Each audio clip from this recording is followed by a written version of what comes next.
നമസ്കാരം, ഞാനൊരു കോട്ടയംകാരൻ. നമ്മുടെ ആദ്യത്തെ ട്രാവൽ വ്ലോഗ് ചാനലിലെ ഇന്ന് ഇടുവാണ്. അതായത് ഒരു 1 മണിയൊക്കെ ആയപ്പോഴത്തേന് നമുക്ക് വീട്ടിൽ ഇരുന്ന് നല്ല രീതിയിൽ മടുപ്പടിച്ച് എവിടെയെങ്കിലും പോകണം തോന്നി. ഞാൻ ആദ്യം വിചാരിച്ചത് നമുക്ക് ചുമ്മാ ഞാൻ ഓൾറെഡി ഈ ബസ് യാത്രകളൊക്കെ ഒത്തിരി ഇഷ്ടപ്പെടുന്ന ആളാണ്. അധികം ബസ്സിൽ ചുമ്മാ ഇരുന്ന് യാത്ര ചെയ്ത് എവിടെയെങ്കിലും ചെന്ന് ഒരു പോയിന്റിൽ ഇറങ്ങിയിട്ട് പിന്നെ തിരിച്ച് അവിടെ നിന്ന് ബസ് കയറി തിരിച്ച് വീട്ടിൽ വരും. അതായത് ബസ്സിൽ ഇരുന്ന് യാത്ര ചെയ്യാനുള്ളൊരു കാര്യത്തിന് വേണ്ടി മാത്രം. അപ്പോൾ അത്തരത്തിലൊരു യാത്രയായിരിക്കുമെന്ന് വിചാരിച്ച് എറണാകുളം വരെ പോകാമെന്ന് വിചാരിച്ച് ഇറങ്ങിയതാണ്. പിന്നെ ബസ് കയറി പോകുന്നതിനിടയ്ക്ക് എനിക്ക് ഫോട്ടോ വെച്ച് ഒരു കൂട്ടുകാരനുണ്ട്. അപ്പം ഞങ്ങൾ ഇന്നാൾ കോളേജിലൊരു പ്രോഗ്രാം വന്ന് അവിടെ വെച്ച് എനിക്കൊരു കൂട്ടുകാരനെ കിട്ടി ഫോട്ടോ വെച്ച് നിന്ന്. അപ്പം അവൻ ഒത്തിരി തവണ വിളിക്കുകയൊക്കെ ഉണ്ടായിരുന്നു, അവിടെ വരണം, നമുക്ക് അവിടെ ചുമ്മാ കറങ്ങി നടക്കാത്തൊരു സ്ഥലങ്ങളൊക്കെ ഉണ്ട്, മൊത്തത്തിൽ കാണാനും ഒത്തിരി ചരിത്രം പ്രാധാന്യമുള്ളൊരു സ്ഥലമാണ്. അപ്പം അങ്ങനെ ഒത്തിരി കാര്യങ്ങളുണ്ട്. ഞാൻ ഓൾറെഡി ഇങ്ങനെ താല്പര്യമുള്ള ആളാണെന്നറിയാം ട്രാവൽ ചെയ്യാനും. പിന്നെ ഈ പറഞ്ഞ പോലെ ഞാൻ എൻ്റെ ഒരു ഫോട്ടോ വെച്ചുള്ള ഒരു മെയിൻ കാര്യം എന്ന് പറഞ്ഞു കഴിഞ്ഞാൽ ആൻറ്റീക്ക് സ്റ്റോർ വിസിറ്റ് ചെയ്യുക എന്നുള്ളതാണ്. ഒത്തിരി ആൻറ്റീക്ക് സ്റ്റോറുള്ളൊരു സ്ഥലമാണല്ലോ കൊച്ചി. അപ്പം അവിടെ അങ്ങനെ പോകണമെന്നൊരു ഇതുണ്ടായിരുന്നു. പിന്നെ എറണാകുളം പോകുന്നതിനിടയ്ക്ക് തന്നെ ഒത്തിരി പരിചയക്കാരെ കിട്ടി ഈ ഒരു യാത്രയിൽ തന്നെ. അതായത് ഇപ്പോൾ ഒരാളാണ് ഇപ്പോൾ ഇറങ്ങിയത്, പ്രദീപേട്ടൻ, അങ്ങനെ ഒരാളെ കിട്ടി. അങ്ങനെ കുറച്ച് കൂട്ടുകാരൊക്കെ ഈ പോകുന്ന യാത്രയെ കിട്ടി. പ്രദീപേട്ടൻ ഇറങ്ങി കഴിഞ്ഞപ്പം വേറൊരു പയ്യൻ കയറി. അവൻ കോളേജിൽ പഠിക്കുന്നു. അവൻ കോളേജ് കഴിഞ്ഞ് തിരിച്ച് വീട്ടിലേക്ക് പോകുന്ന സമയം. അപ്പം അവനെ കൂട്ടുകിട്ടി. അപ്പോൾ ഇത്രയേ ഉള്ളൂ. യാത്രയ്ക്കിടയിൽ പെട്ടെന്ന് ഫോട്ടോ വെച്ച് പോകാമെന്നുള്ളൊരു തീരുമാനത്തിലെത്തി. അപ്പം ഇവിടെ നിന്ന് നേരെ പോയി അവനെ വിളിച്ച് ചോദിച്ചു എങ്ങനെ കാര്യങ്ങളെന്നൊക്കെ ചോദിച്ചു. അവൻ ഓൾറെഡി വർക്ക് ചെയ്തുകൊണ്ടിരിക്കുകയാണ്. പക്ഷേ അവൻ പറഞ്ഞു കുഴപ്പമില്ല, നമുക്ക് പോവാം. അങ്ങനെ ഫോട്ടോ വെച്ച് പോകാൻ തീരുമാനിച്ചു. പിന്നെ വൈറ്റില ഇറങ്ങിയിട്ട് തിരിച്ച് വൈറ്റില നേരിട്ട് കിട്ടത്തില്ലായിരിക്കും, പിന്നെ എറണാകുളം അല്ലെങ്കിൽ പള്ളിമുക്ക് ചെന്നിട്ട് അവിടെ നിന്ന് വണ്ടി പിടിക്കണമെന്ന് പറഞ്ഞു. അപ്പോൾ അങ്ങനെയൊക്കെ ചെയ്യാമെന്ന് വിചാരിച്ച് ബസ്സിലിരിക്കുകയാണ്.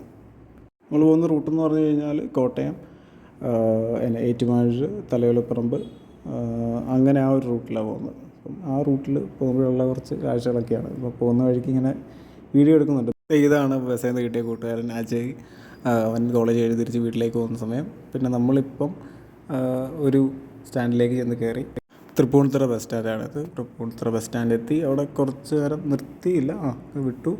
പിന്നെ അവിടെ നിന്ന് ഇണങ്ങി പിന്നെ നമ്മൾ ചെല്ലുന്നത് വടക്കേക്കോട്ട ആ ഒരു മെട്രോ സ്റ്റേഷൻ ഉണ്ടല്ലോ, അവിടേക്ക് എത്തി. വടക്കേക്കോട്ട എത്തി. പിന്നെ അവിടെ നിന്നും ഫ്രണ്ടിലേക്ക് പോകണം. പിന്നെ എനിക്ക് ഈ പറഞ്ഞതുപോലെ എറണാകുളത്ത് വലിയ പിടിയില്ല. എനിക്ക് തോന്നുന്നു വൈറ്റില, പിന്നെ അവിടെ നിന്ന് തൃക്കാക്കര എന്നുള്ളൊരു കോളേജിൽ ആവശ്യത്തിന് പോയി. പിന്നെ ഇതാണ് ബ്ലസ്സൻ. പുള്ളിക്കാരൻ ബാംഗ്ലൂർ പഠിച്ചുകൊണ്ടിരിക്കുകയാണ്. അപ്പം പുള്ളിക്കാരൻ അതിനു വേണ്ടി സൗത്ത് റെയിൽവേ സ്റ്റേഷനിലോട്ട് പോകുമായിരുന്നു. പുള്ളിക്കാരനുമായിട്ട് സംസാരിച്ച് കുറച്ച് നേരമായിരുന്നു. ബസ്സിൽ നല്ല രീതിയിൽ ഒരു 2-2.5-3 മണിക്കൂർ മിച്ചം യാത്രയുണ്ടായിരുന്നു. ഈ ബസ്സിലെ കണ്ടക്ടറോട് ചോദിച്ചപ്പം പോകാൻ എളുപ്പം പനമ്പള്ളി നഗറിലോട്ടാണ് ഈ ബസ് പോകുന്നത്. അപ്പം അവിടെ ഇറങ്ങിയിട്ട് അവിടെ നിന്ന് ബസ് കിട്ടും എന്ന് പറഞ്ഞു. നമ്മൾ പിന്നെ അങ്ങോട്ടേക്ക് ബസ് കയറി. വളരെ നല്ലതായിരുന്നു കേട്ടോ. എനിക്ക് തോന്നിയൊരു കാര്യം എന്ന് പറഞ്ഞു കഴിഞ്ഞാൽ ഇവിടെ വന്നിട്ട് ഞാൻ പരിചയപ്പെട്ടിട്ടുള്ള ആൾക്കാരിലൊക്കെ തന്നെ വളരെ നല്ല ഇടപെടലാണ്. പിന്നെ ഈ പറഞ്ഞ പോലെ ഈ കണ്ട റോസ് ടിക്കറ്റ് ഉണ്ടല്ലോ, ഈ ടിക്കറ്റൊന്നും നമ്മുടെ കോട്ടയത്ത് ഇപ്പം സത്യം പറഞ്ഞാൽ കാണാനില്ല. അതായത് ഒത്തിരി നാളുകൾക്ക് ശേഷമാണ് ഇതൊക്കെ കൈ കിട്ടുന്നത്. നമ്മുടെ കോട്ടയത്ത് ഇപ്പം അങ്ങനെ ഒരു സ്കീമില്ല. കൂടുതലും തന്നെ മറ്റേ തെർമൽ പ്രിൻ്റ് ചെയ്യുന്ന ടിക്കറ്റൊക്കെ ആയി. ഇപ്പോഴും ഇവിടെ ഇങ്ങനെയുള്ള കുറച്ച് കാര്യങ്ങളൊക്കെ കാണാൻ പറ്റി. അപ്പോൾ നമ്മളിത് പനമ്പള്ളി നഗർ ആ ഒരു ഏരിയയിലോട്ട് എത്തിയിട്ടുണ്ട്. ഈ പറഞ്ഞ ഞാൻ പനമ്പള്ളി നഗർ തന്നെയാണെന്നാണ് എൻ്റെ ഒരു വിശ്വാസം. ഞാനിപ്പോഴും സ്ഥലമൊന്നും പഠിച്ചിട്ടില്ല. എന്തായാലും ഇവിടെ ഇറങ്ങി. അപ്പം ഇവിടുന്ന് വേറൊരാളെ കിട്ടി.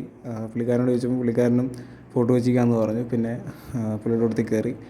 വണ്ടി നല്ല തിരക്കായിരുന്നു, ഇരിക്കാനുള്ള സ്പേസൊന്നും കിട്ടിയില്ല. പിന്നെ നിൽക്കുന്നിടയ്ക്ക് വീഡിയോ ഒക്കെ എടുത്തു, ഇങ്ങനെ ഇരുന്നു. പിന്നെ കുറച്ച് കഴിഞ്ഞപ്പോഴത്തേന് ഞാൻ പറഞ്ഞില്ലേ, ആളുകൾ നല്ലതാണെന്ന് എനിക്ക് തോന്നാനുള്ള കാരണം അതുകൊണ്ടാണ്. ഒരു ചേട്ടൻ പുള്ളിക്ക് വേണമെന്നുണ്ടെങ്കിൽ ആ സീറ്റിലിരിക്കാം, പക്ഷേ പുള്ളി പറഞ്ഞു ഞാൻ ഫോട്ടോ വെച്ച്, അതായത് ഈ ബസ് എന്ന് നിർത്തുന്ന സ്റ്റോപ്പ് സ്റ്റാൻഡിലാണെന്ന് പുള്ളിക്കാരൻ മനസ്സിലായി. പുള്ളിക്കാരൻ പറഞ്ഞ് ഇരുന്നു. എന്നിട്ട് അത്രയും ദൂരമുണ്ട്, പുള്ളിക്കാരൻ ഇരിക്കാനുള്ള സ്പേസൊക്കെ തന്നു, സീറ്റ് തന്നു. ഭയങ്കര ആൾക്കാർ ഇടപെടാനായിട്ട് നമുക്കൊത്തിരി സന്തോഷം തോന്നും. നമ്മളൊരു ബുദ്ധിമുട്ട് അങ്ങനെയൊന്നും തോന്നിയില്ല. നല്ല ആൾക്കാർ എന്ന് തോന്നി. പിന്നെ ഞാൻ ഇവിടെ ശ്രദ്ധിച്ചൊരു കാര്യമാണ് ഇവിടുത്തെ ബസ്സുകളുടെയൊക്കെ ഒരു ഇത്. അതായത് ഒത്തിരി പഴയ ബസ്സുകൾ നമുക്ക് കാണാൻ പറ്റും. അതായത് ഇപ്പം ഞാനൊരു കോട്ടയംകാരനായിട്ട് നോക്കുമ്പോഴത്തേന് കോട്ടയത്ത് ഇതുപോലെ ഇത്രയും പഴയ ബസ്സുകൾ ഇപ്പോൾ കുറവാണ്, പണ്ടുണ്ടായിരുന്നു, പക്ഷേ ഇപ്പം വളരെ കുറഞ്ഞിട്ടുണ്ട്. പക്ഷേ ഇവിടെ അതിലൊരു കുറവ് കാണുന്നില്ല. ഇപ്പോഴും ഒത്തിരി പഴയ ബസ്സുകൾ ഇങ്ങനെ ഓടുന്നത് കാണാൻ ഭയങ്കര രസമുള്ള ഒത്തിരി മറ്റേ ക്രോമിയം ഗ്ലാഡിങ് ഒക്കെ കൊടുത്തിട്ടുള്ള പോലത്തെ ഒത്തിരി ടൈപ്പ് ബസ്സുകൾ കാണാൻ പറ്റി. പിന്നെ ഇപ്പോൾ നമ്മളിതേ ഫോർട്ട് കൊച്ചി സ്റ്റാൻഡ്, അതായത് ബസ് വന്ന് നിൽക്കുന്നിടം അവിടെ വന്നു, എന്നിട്ട് ഇങ്ങനെ നടന്നുകൊണ്ടിരിക്കുകയാണ്. പിന്നെ ഒരു അബദ്ധം പറ്റിയത്, സ്റ്റാൻഡിൽ നിന്ന് ഇറങ്ങി കുറച്ച് നടന്നു കൊണ്ടപ്പോഴത്തേന് അപ്പോഴത്തൊരു കടൽ കണ്ട്. അപ്പം ഞാൻ വിചാരിച്ചു അവിടെ എന്തെങ്കിലും ഓപ്പണിംഗ് കാണും, അവിടെ പോയിരിക്കാനുള്ള എന്തെങ്കിലും കാണുമെന്നൊക്കെ വിചാരിച്ച് അങ്ങോട്ട് കടന്നു. പക്ഷേ അവിടെ ഒന്നും ഇല്ലാതെ അവിടെ ഒരു പെട്രോൾ പമ്പായിരുന്നു. പിന്നെ നൈസായിട്ട് പെട്രോൾ പമ്പിൻ്റെ വീഡിയോ ഒക്കെ എടുത്തിട്ട് ഞാനിങ്ങനെ പോകുന്നു. പിന്നെ ഇത് തിരിച്ച് കിടക്കുന്ന വഴിക്ക് എന്തൊക്കെയോ പറയുന്നുണ്ട്. അത് വോയിസ് ക്ലിയർ ആയിട്ട് കിട്ടിയില്ല, മൈക്കും കാര്യങ്ങളൊന്നും ഇല്ലായിരുന്നു. അപ്പോൾ വോയിസ് ക്ലിയർ ആയിട്ട് കിട്ടിയില്ല, അതുകൊണ്ട് വോയിസ് വളരെ കുറച്ച് കേട്ടിട്ടുള്ളൂ. പിന്നെ കൂട്ടുകാരനെ വിളിച്ചപ്പോൾ അവൻ പറഞ്ഞു സാന്റാ ക്രൂസ് ആ ഒരു ചർച്ച് ബസ്സിലേക്ക് അവിടെ നിൽക്കാമെന്ന് പറഞ്ഞു. അപ്പോൾ നമ്മളിതേ അങ്ങോട്ട് നടന്നുകൊണ്ടിരിക്കുകയാണ്. അങ്ങനെ സാന്റാ ക്രൂസ് ബസ്സിലേക്ക് എത്തി. അവിടെ വന്നപ്പോഴത്തേനും അവൻ വന്നിട്ടില്ലായിരുന്നു. അപ്പം എനിക്ക് തോന്നി ആ സ്ട്രീറ്റിലൂടെ ഫ്രണ്ടിലേക്ക് നടക്കാമെന്ന് തോന്നി. അങ്ങനെ കുറച്ച് നടന്നു. ഒത്തിരി കാര്യങ്ങളാണ് ഇവിടെ. ലെഫ്റ്റ് സൈഡിലായിട്ട് തന്നെ ഒരു കോൺവെൻറ്റ് കണ്ടു, കനോൺസിയൻ കോൺവെൻറ്റ്, അങ്ങനെ ഒരു കോൺവെൻറ്റ് കണ്ടു. പിന്നെ റൈറ്റ് സൈഡിൽ ഇതുപോലെ കുറച്ച് ബിൽഡിങ്, ഒരു ഒരു നല്ല സ്ട്രീറ്റ്. പിന്നെ എനിക്ക് ഇതിനകത്ത് തോന്നിയൊരു കാര്യം, നല്ല വൃത്തിയുള്ള ഇതാണ്. നമുക്ക് ആ ഒരു സ്ട്രീറ്റിലൂടെ നടക്കുമ്പം മൊത്തത്തിൽ ക്ലീൻ ചെയ്ത് നല്ല വൃത്തിയായിട്ട് സൂക്ഷിച്ചിട്ടുണ്ട്. അങ്ങനെ കുറച്ച് കാര്യങ്ങളുണ്ട്. അതൊക്കെ വളരെ അട്രാക്റ്റീവാണ്. എനിക്ക് തോന്നുന്നു അത്രയും ടൂറിസ്റ്റ് വരുന്നൊരു ഏരിയ ആയതുകൊണ്ടാണോ എന്തോ അത്രയും ക്ലീനായിട്ടാണത് സൂക്ഷിച്ചിരിക്കുന്നത്. പിന്നെ ഇവിടെ കണ്ടതാണ് ഇതുപോലുള്ള ഒത്തിരി സ്റ്റോറ് കാണാം. ഒത്തിരി കരകൗശല വസ്തുക്കളൊക്കെ വെച്ചിട്ടുള്ള പോലത്തെ ഒത്തിരി സ്റ്റോറുകൾ കാണാൻ സാധിച്ചു. അവിടുത്തെ തുണിക്കടകളാണെങ്കിലും ഇത്തരത്തിലുള്ള ഓരോ സ്റ്റോറും വളരെ അതിൻ്റെ ഒരു പ്രത്യേക ഒരു ഭംഗിയുണ്ട് അതിന്. ആ ഒരു രീതിയിലാണ് ഇതുപോലെ ഇവിടുത്തെ ഒരുമാതിരിപ്പെട്ട എല്ലാ സ്റ്റോറും കീപ്പ് ചെയ്തിരിക്കുന്ന ആ ഒരു രീതിയിലാണ്. അവിടുത്തെ യൂസ് ചെയ്തിരിക്കുന്ന ടൈൽസ് പോലും, ഫ്ലോറിൽ യൂസ് ചെയ്തിരിക്കുന്ന ടൈൽസും അങ്ങനെയുള്ള കാര്യങ്ങളൊക്കെ. പിന്നെ ഇത് നമ്മൾ ഈ അച്ചടിക്കുന്ന പോലത്തെ ഒരു സംഭവമുണ്ടല്ലോ, തടിയിൽ കൊത്തിയെടുത്ത പോലത്തെ ഒരു സംഭവം, അങ്ങനെ ഒരു സംഭവമുണ്ട്. പിന്നെ ഇതൊന്നും എന്താണെന്ന് എനിക്കറിയത്തില്ല. അങ്ങനെ കൂട്ടുകാരനെ കണ്ടുമുട്ടി, അവനുമായിട്ട് മറ്റേ ഫോർട്ട് കൊച്ചി ബീച്ച് സൈഡിലേക്ക് പോയി. മറ്റേ വാട്ടർ മെട്രോ സ്റ്റേഷൻ, പിന്നെ നങ്കൂരം, ഇതൊത്തിരി ചരിത്രം കാര്യങ്ങളൊക്കെ ഉള്ളൊരു ഇതാണ്. പിന്നെ അവൻ എന്നോട് പറഞ്ഞൊരു കാര്യമാണ്, ഈ ഒരു കൊച്ചിയിൽ സ്ഥലം കാണുമ്പോഴത്തേന് അവിടുത്തെ കുറച്ച് ചരിത്രം കൂടെ അറിഞ്ഞാലേ അതിൻ്റെ ആ ഒരു ഭംഗിയൊക്കെ ആസ്വദിക്കാൻ പറ്റുള്ളൂ എന്ന് പറഞ്ഞു. പക്ഷേ അവന് കൂടെ നടന്ന് ഒത്തിരി ചരിത്രം കാര്യങ്ങളൊക്കെ ഇതിൻ്റെ കാര്യം പറഞ്ഞു തന്നു. കുറേയൊന്നും നമ്മൾ സത്യം പറഞ്ഞാൽ ഓർത്തിരിക്കുന്നതല്ല, പക്ഷേ ഓരോരോ കാര്യങ്ങൾ നമ്മൾ കടന്നു പോകുന്ന അല്ലെങ്കിൽ നടന്നു വരുന്ന ഓരോ വഴികളിൽ പണ്ട് നടന്നിട്ടുള്ള കാര്യങ്ങൾ, അങ്ങനെയൊക്കെ നമുക്ക് കേൾക്കാൻ ഇടയാകുമ്പം ഒരു പ്രത്യേക ഒരു ഫീൽ തന്നെയാണ്. അതായത് ഇവിടുത്തെയൊക്കെ ഒരു ചരിത്രം അറിയുമ്പോഴത്തേന് നമുക്കൊത്തിരി ഒരു തരം അത്ഭുതം തോന്നുന്നൊരു ഒത്തിരി ചരിത്രം ഉറങ്ങുന്ന ഒരു സ്ഥലം തന്നെയാണ്. അപ്പം ഞാൻ പറഞ്ഞൊരു കാര്യമാണത്. പിന്നെ ഈ ബീച്ച് സൈഡ് ഇതുപോലെ കുറേ നേരം നിന്നു, ഒരു കപ്പൽ പോകുന്നത് കണ്ടു. പിന്നെ ഒരു ചേട്ടനിങ്ങനെ വല എറിയുന്ന കാഴ്ച, അതൊക്കെ കണ്ടു. പിന്നെ സൂര്യൻ ഏറെക്കുറെ താഴെ വരാനായിട്ടുണ്ട്. അപ്പം കുറേ പേരിങ്ങനെ കടലിലൊക്കെ ഇറങ്ങുന്ന കാണാം. ഇതൊരു അവിടുത്തെ ഒരു സെമിട്രിയാണ്. സെമിട്രിയുടെ സൈഡിൽ ഒരു ഗൈഡ് ടൂറിസ്റ്റുകൾക്ക് ഇങ്ങനെ എന്തൊക്കെയോ കാര്യങ്ങൾ പറഞ്ഞു കൊടുക്കുന്നുണ്ട് അവിടുത്തെ ഉള്ള. പിന്നെ ഞങ്ങളിങ്ങനെ നടന്നു. അതുപോലെ കുറച്ച് കാര്യങ്ങളൊക്കെ ഉണ്ട്. ഇവിടുത്തെ ഒരു പബ്ലിക് ടോയ്ലറ്റോ മറ്റോ, ഈവൻ അതുപോലും ഭയങ്കര ആ ഒരു ബിൽഡിങ്ങൊക്കെ കാണാൻ ഭയങ്കര രസമാണ്. ഇനി കുറച്ച് കാര്യങ്ങൾ ഫ്രാൻസിസ് പറഞ്ഞു തരും. ഡച്ചുകാർ പിടിച്ചെടുത്തിട്ട് ബ്രിട്ടീഷുകാരത് അവരുടെ ഇത് പിടിച്ചെടുത്ത് ഇത് CSI പള്ളിയാക്കി കൺവേർട്ട് ചെയ്തത്. ഞങ്ങളുടെ ഏറ്റവും പ്രധാനപ്പെട്ട ചരിത്രവും ഞങ്ങളുടെ വാർ ഹീറോസൊക്കെ മരിച്ച അവരെ കടക്കം ചെയ്ത സ്ഥലം. ഇതേ മറ്റൊരു റോമൻ ഇത് കണ്ട, ഇത് റോമൻ ഒലിവ് കണ്ട, അത് യൂറോപ്യൻ ഹെറൾഡറി സൈൻ അങ്ങോട്ട് നോക്കി കണ്ടാ. ആ റോമൻ ഹെറൾഡറി ആണ്. യൂറോപ്യൻസ് പിന്നീട് അവർ വിക്ടറി ടൈറ്റിലായിട്ട് ഉപയോഗിക്കുന്ന ഒരു സംഭവമാണ് ആ ഒരു സാധനം. ഒരു ഗോതമ്പ് പോലെ സംഭവം, ഗോതമ്പ് പോലെ. അത് ഒലിവിന്റെ ഇലയാണ് കാണിച്ചേക്കുന്നത്. ഒലിവിന്റെ ഇലയാണ് കാണിച്ചത്. അപ്പൊ ഗോതമ്പല്ല, അതൊരു മറ്റേ വിജയകിരീടം പോലത്തെ സംഭവം. പിന്നെ അതുപോലെ ആ ക്ലോക്ക് ഉണ്ട്, അതൊക്കെ പണ്ട് ക്ലോക്കല്ലേ. അപ്പൊ പിന്നീട് എന്ത് പറ്റിയെന്ന് വെച്ച് കഴിഞ്ഞാല് ഇത് നശിച്ചു പോയി. അതായത് നമ്മുടെ പിടിച്ചെടുത്തപ്പോൾ അവരിൻ്റെ അകത്ത് ആ ഐക്കൺസ് എല്ലാം നശിപ്പിച്ചു. ആ ഒരു പോർച്ചുഗീസ് ഹിസ്റ്ററി എല്ലാം പോയി. പോർച്ചുഗീസ് ഹിസ്റ്ററി കൂടുതലായിട്ട് നശിപ്പിച്ച മറ്റവരാണ്, ഡച്ചുകാരാണ് അത് കൂടുതലായിട്ട് നശിപ്പിക്കുന്നത്. അങ്ങനെ അതെല്ലാം പോയി. പിന്നെ ആ ഒരു കല്ലറകളെല്ലാം അവിടെ തന്നെ ഉണ്ടാവും, ഒന്നും നശിപ്പിച്ചിട്ടില്ല. പക്ഷെ മങ്ങിയൊക്കെ പോയി. എന്നാലും നമുക്ക് അത്യാവശ്യം വായിച്ചെടുക്കാം. ട്രാൻസ്ലേറ്ററിൻ്റെ ഒക്കെ സഹായത്തോടു കൂടി ഓരോരുത്തരും ഒക്കെ നമുക്ക് വായിച്ചെടുക്കാനായിട്ടൊക്കെ പറ്റും. കാര്യം പോർച്ചുഗീസിലാണ് എഴുതിയേക്കുന്നത്. അങ്ങനെ ഫ്രാൻസിസ് പറഞ്ഞു തന്ന കുറച്ച് ഏറെ കാര്യങ്ങളൊക്കെ മനസ്സിലാക്കാൻ പറ്റി. ഈ പള്ളിയെക്കുറിച്ചും അതിൻ്റെ ഒരു ഹിസ്റ്ററിയും കാര്യങ്ങളുമൊക്കെ മനസ്സിലാക്കാൻ പറ്റി. പിന്നെ ഞങ്ങൾ പറഞ്ഞ പോലെ ഈ പള്ളിയുടെ സൈഡിലൂടെ ഫ്രണ്ടിലേക്ക് കാണുന്ന ഈ സ്ട്രീറ്റിലൂടെ ഇങ്ങനെ നടന്നു എന്നാലുമാണ് ഈ ഒരു ബോർഡ് കാണുന്നത്. ഇന്ത്യൻ ഇൻഡസ്ട്രീസ് എന്ന് പറഞ്ഞ ഒരു സിൻസ് 1945 1945 തൊട്ടുള്ള ആർട്സും ക്രാഫ്റ്റും ഒക്കെ ഉള്ള ഒരു സംഭവം. ഇത് ഞാനിപ്പോൾ ഇവിടെ ഉണ്ടോയെന്ന് ചോദിച്ചു, പക്ഷേ അവൻ അതറിയത്തില്ല, മറ്റ് പ്രിൻസസ് സ്ട്രീറ്റിലോ അങ്ങനെ ഏതൊരു സ്ട്രീറ്റിലാണോ ഉള്ളതെന്ന് പറഞ്ഞു. പിന്നെ ഞങ്ങൾ ഈ പറഞ്ഞതുപോലെ ഞാൻ വന്ന സമയം കുറച്ച് ഏറെ താമസിച്ചു പോയായിരുന്നു.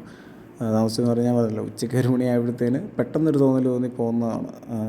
വഴിവത്തിയാണ് കൊച്ചിയിലോട്ട് വരാമെന്നുള്ളത് വിചാരിക്കുന്നത്. പിന്നെ അധികം ഒന്നും നടന്ന് കാണാനായിട്ടുള്ള ഒരു സമയമില്ലായിരുന്നു. ഇപ്പം തന്നെ രാത്രി ഇരുട്ടി. പിന്നെ ഇനിയും നടന്ന് കാണാനുള്ളൊരിതില്ലായിരുന്നു. പിന്നെ എനിക്ക് തിരിച്ച് ബസ് കിട്ടണം, അങ്ങനെയുള്ള കുറച്ച് കാര്യങ്ങളൊക്കെ ഉള്ളതുകൊണ്ട് അധികം കാണാൻ പറ്റിയില്ല. പിന്നെ ഒരു പഴയ അംബാസഡർ കാറ് കണ്ടു. പിന്നെ ഞങ്ങൾ പറഞ്ഞ പോലെ ഓരോ കാര്യങ്ങളൊക്കെ സംസാരിച്ച് സ്ട്രീറ്റിലൂടെ കണ്ട് പിന്നെ ഈ പറഞ്ഞൊരു സംഭവം കണ്ടു. ഇതെല്ലാം എന്താണെന്ന് ഞാൻ ഓർക്കുന്നില്ല കേട്ടോ. എന്നാലും കാര്യങ്ങളൊക്കെ പറഞ്ഞു തന്നെങ്കിലും ഇപ്പം എല്ലാം ഒന്നും ഓർക്കുന്നില്ല. പക്ഷേ ഒത്തിരിയേറെ നല്ല കാഴ്ചകൾ, ഒത്തിരി ഒരു പഴമ അത്തരം ഒരു സ്ഥലം എന്ന് തന്നെ പറയാം. നടന്ന് കാണാനുള്ളൊരു അത്രയും സ്പേസ് ഉണ്ട്. ഇന്ത്യയിലെ ഫസ്റ്റ് യൂറോപ്യൻ സെറ്റിൽമെൻറ്റും ഫസ്റ്റ് യൂറോപ്യൻ ടൗൺഷിപ്പുമാണ് പോർട്ട്. ഇങ്ങനെ കുറച്ച് കാര്യങ്ങൾ ഇടയ്ക്ക് പറഞ്ഞു തരുന്നുണ്ട്. ഇതൊക്കെ കേട്ട് ഇങ്ങനെ ഇവിടുത്തെ കാഴ്ചകളൊക്കെ ഉണ്ട്, ഇങ്ങനെ നടക്കുവാണ്. പിന്നെ ഈ പറഞ്ഞ പോലെ ഉച്ചയ്ക്ക് നമ്മൾ കഴിച്ചിട്ടില്ലായിരുന്നു. അപ്പം അവനുമായിട്ട് എവിടെയെങ്കിലും കയറി കഴിക്കാമെന്നുള്ളൊരു തീരുമാനത്തിലെത്തി. പിന്നെ നമ്മൾ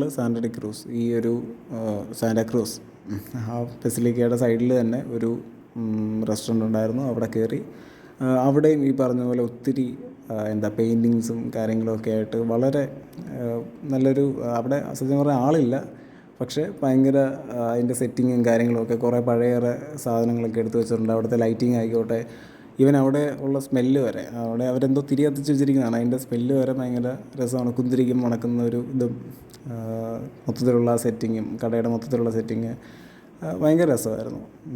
ഒത്തിരി ഇഷ്ടപ്പെട്ടു. പിന്നെ അവിടെ നിന്ന് ഇറങ്ങി കഴിച്ചൊക്കെ കഴിഞ്ഞ് ഞങ്ങൾ അതിൻ്റെ ഇടയിലുള്ള ഒരു സ്ട്രീറ്റിലൂടെ ഇങ്ങനെ ഫ്രണ്ടിലേക്ക് നടന്നുകൊണ്ടിരിക്കുകയാണ് എനിക്ക് ബസ് സ്റ്റോപ്പിലേക്ക്. പിന്നെ അവനോട് ബൈ പറഞ്ഞു, ബസ് സ്റ്റോപ്പിൽ ഇങ്ങനെ ഇരിക്കുന്നു. ഇനി നമുക്ക് ഇവിടുന്ന് പള്ളിമുക്കിലേക്കാണ് ബസ്സുള്ളത്. അപ്പം പള്ളിമുക്കിലേക്ക് പോകുന്ന ബസ്സിലെ കാഴ്ചകളൊന്നും എടുക്കാൻ പറ്റിയിട്ടില്ല, കാരണം അത്രയും തിരക്കായിരുന്നു അതിനകത്ത്. ഒന്ന് കഷ്ടിച്ച് നിൽക്കാനുള്ള സ്ഥലമുള്ളായിരുന്നു. പിന്നെ ഇവിടെ പള്ളിമുക്കിലെത്തിയപ്പോൾ ഒരു ഉണ്ണികൃഷ്ണൻ ചേട്ടനെ പരിചയപ്പെട്ടു. ചേട്ടൻ വഴിയും കാര്യങ്ങളൊക്കെ പറഞ്ഞ് വളഞ്ഞമ്പലത്തിൽ നിന്ന് കയറി വൈറ്റില ഹബ്ബിൽ വന്ന് നിന്നു. KSRTC കിടപ്പുണ്ട്, പക്ഷേ നമ്മുടെ ബസ് വന്നിട്ടില്ലായിരുന്നു. പിന്നെ KSRTCയുടെ പുതിയൊരു ബസ്സുണ്ട്, സ്വിഫ്റ്റ്, പുതിയൊരു ഫാസ്റ്റ് പാസഞ്ചർ ബസ്സുണ്ട്. അപ്പം അതിൽ കയറി. പിന്നെ കാരണം അന്വേഷിച്ചപ്പോൾ ഇനിയും വേറെ ബസ് ടൈം എടുക്കും. അപ്പോൾ പിന്നെ ഇവിടുന്ന് തൃശ്ശൂരിൽ നിന്ന് പറ്റും, തൃശ്ശൂർ ടു തിരുവനന്തപുരം ബസ്സായിരുന്നു. അപ്പം അതിൽ കയറി യാത്ര തുടർന്നു. ഇതിൽ പറ്റിപ്പോയൊരു കാര്യം എന്താണെന്ന് വെച്ച് കഴിഞ്ഞാൽ, ഇത് ഈ ലോങ് റൂട്ട് ബസ്സായതുകൊണ്ട് തന്നെ ഒരു ഇടത്ത് ഒരു 10-15 മിനിറ്റ് നിർത്തിയിടും. അങ്ങനെ നിർത്തിയിട്ട് 10-15 മിനിറ്റ്, ഒരു 20 മിനിറ്റോളം അവിടെ കിടന്നു. പിന്നെ ബസ്സിലെ ലൈറ്റൊക്കെ ഉറങ്ങാനായിട്ട് ഓഫ് ചെയ്തു. പിന്നെ യാത്ര തുടർന്നു. പുറത്തെ കാഴ്ചകളൊക്കെ ഉണ്ട്. കുറച്ച് നേരം ഞാനും ഒന്ന് വാങ്ങിപ്പോയി. പിന്നെ കോട്ടയത്ത് വന്നിറങ്ങി വീട്ടിലേക്ക് പോയി. യാത്ര ചെയ്ത വീഡിയോ ഒക്കെ ഉണ്ടല്ലോ അല്ലേ. അപ്പം ഇന്നലെ പെട്ടെന്ന് ഞാൻ പറഞ്ഞു 1 മണിയൊക്കെ ആയപ്പോഴത്തേന് പെട്ടെന്ന് പോകണം തോന്നി.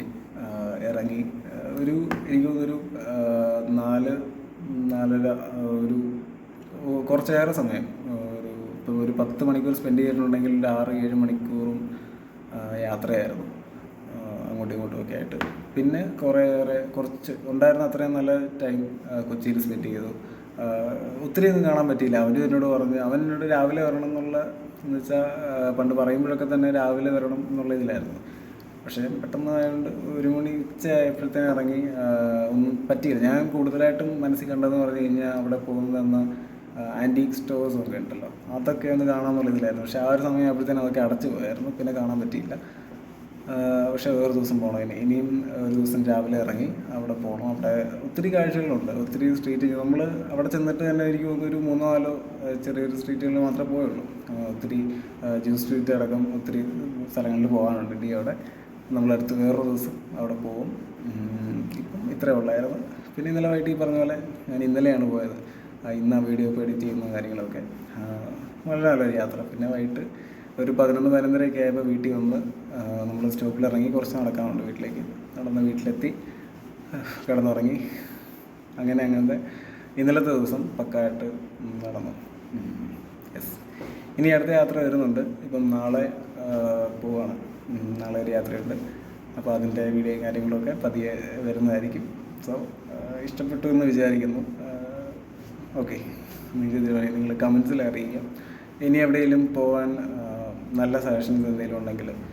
ഞാൻ കൂടുതലും 1 ഡേ ട്രിപ്പ് അങ്ങനെ രാവിലെ ഇറങ്ങി കഴിഞ്ഞാൽ വൈകിട്ട് തിരിച്ച് വീട്ടിലെത്തുന്ന പോലുള്ള ട്രിപ്പാണ് കൂടുതലും പോകുന്നത്. ഇപ്പോഴത്തെ ഒരു ഇതിൽ എനിക്ക് അതാണ് കുറച്ചൊരു പോസിബിൾ ആയിട്ടുള്ളത്. അപ്പം അങ്ങനെ പോകുന്നതാണ്. അപ്പോൾ അങ്ങനെ നല്ല സ്ഥലങ്ങളൊക്കെ ഉണ്ടെങ്കിൽ കമൻറ്റ് ചെയ്യാം. ഇനിയും ഇതുപോലെ വീഡിയോസൊക്കെ വരുന്നതായിരിക്കും. സോ കാണാം.